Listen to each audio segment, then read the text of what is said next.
Samux rayonunun Kür-Qırağı ərazilərində geniş abadlıq işləri aparılır. İşlər Qarağaçlı Bələdiyyəsi tərəfindən həyata keçirilir. Qarağaçlı kəndində şagirdləri məktəbə gediş-gəlişi üçün alternativ yol çəkilir. Əsas məqsəd məktəblilərin yaxınlıqdan keçən avtomobil yoluna çıxmadan məktəbə rahat və təhlükəsiz gediş-gəlişini təmin etməkdir.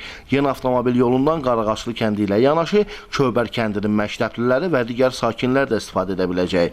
Texnikalar yeni yolun çəkilişi üçün cəlb olunub. İşlər tam surətlə görülür.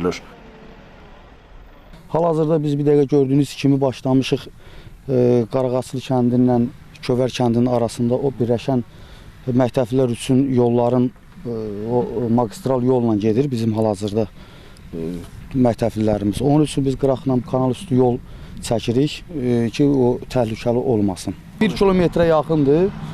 Nəzərdə tutduq ki, onu biz bu günlərim şagirdlərimiz üçün düzəldək, çünki yağış, yağanlıq olanda gedə bilmirlər şagirdlər. O magistral yolla getmək təhlükəlidir. 18-20 nəfər şagird gedir bugünkü gündə, çünki burada da məktəb var, Kövbər kəndində, Qarağaçlı kəndində də var.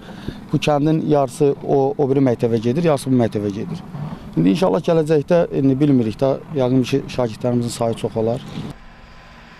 Aparılan abadlıq işləri Qarağaçlı kəndi ilə yekunlaşmır. Kövbər, Yenikənd, Burunqovaq, Poylu kəndlərində də əhalinin infrastrukturunun yaxşılaşdırılması üçün bələdiyyənin səlahiyyətlərinə aid işlər yenidən həyata keçirilir.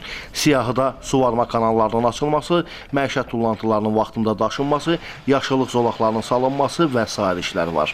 Məlumat üçün bildirək ki, Nicat Musayev keçirilən son bələdiyyə seçkilərində seçilən və 5 kəndi birləşdirən yeni bələdiyyə sədridir. O, aparılan işlər çərçivəsində bələdiyyə torpaqlarından səmərəli və qanuna müvafiq şəkildə istifadə edilməsi üçün tədbirlər planı çərçivəsində bələdiyyə torpaqlarından səmərəli və qanuna müvafiq şəkildə istifadə edilməsi üçün də əlavə tədbirlər hazırlanır.